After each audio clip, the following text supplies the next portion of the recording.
Once upon a time in the sun-baked hills of Galilee, a carpenter's son named Jesus walked among the people, his eyes filled with a quiet fire that drew crowds like moths to a flame. He spoke not of kingdoms built with stone, but of hearts mended with love. One dusty afternoon, a weary fisherman named Simon cast his nets into the sea. Hour after hour, yielding nothing but empty waves. Despair gripped him as the sun dipped low. Jesus approached the shore, his sandals leaving faint prints in the sand. "Simon," he called, "cast your nets once more, but on the other side." Simon hesitated, his muscles aching. But something in Jesus' voice, a certainty like the tide, compelled him. He obeyed, and the nets groaned under the weight of silver-scaled fish, so many that his boat nearly sank. Overwhelmed, Simon fell to his knees. "I am unworthy," he whispered. Jesus smiled, placing a hand on his shoulder. "Do not fear. From now on you will fish for people." And so began a journey where the ordinary became extraordinary. In the crowded streets of Capernaum, word spread like wildfire. The teacher who had called fishermen from empty nets was now healing the sick. A woman named Miriam had been bent double for 18 long years by a spirit that crippled her body. Her back ached with every labored step.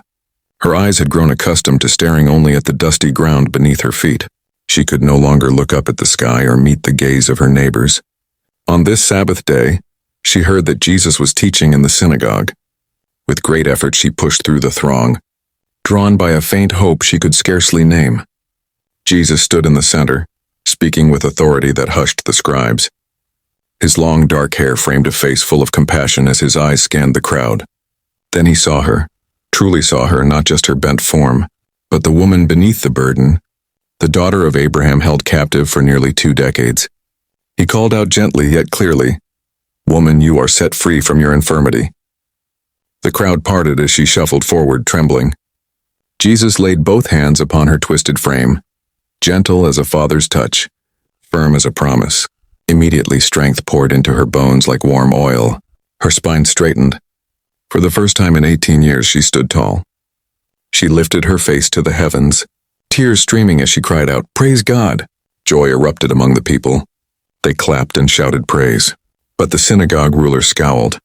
"There are 6 days for work," he said sharply. "Come and be healed on those days, not on the Sabbath." Jesus turned to face him, his voice steady and piercing. "You hypocrites!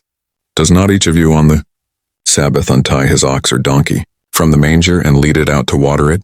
And ought not this woman, a daughter of Abraham whom Satan has bound for 18 years, be set free from this bondage on the Sabbath day?"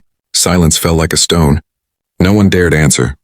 Miriam, now standing straight and free, began to move, first a step, then another, then a joyful turn. She danced in the synagogue, her body light, her spirit soaring. A living testimony that God's mercy knows no calendar, and that love bends even the strictest rules of men to lift the broken. The people whispered among themselves in awe, "Who is this man, that even suffering obeys him?" And in that moment, the synagogue was no longer just a place of teaching. It had become a place of undeniable deliverance.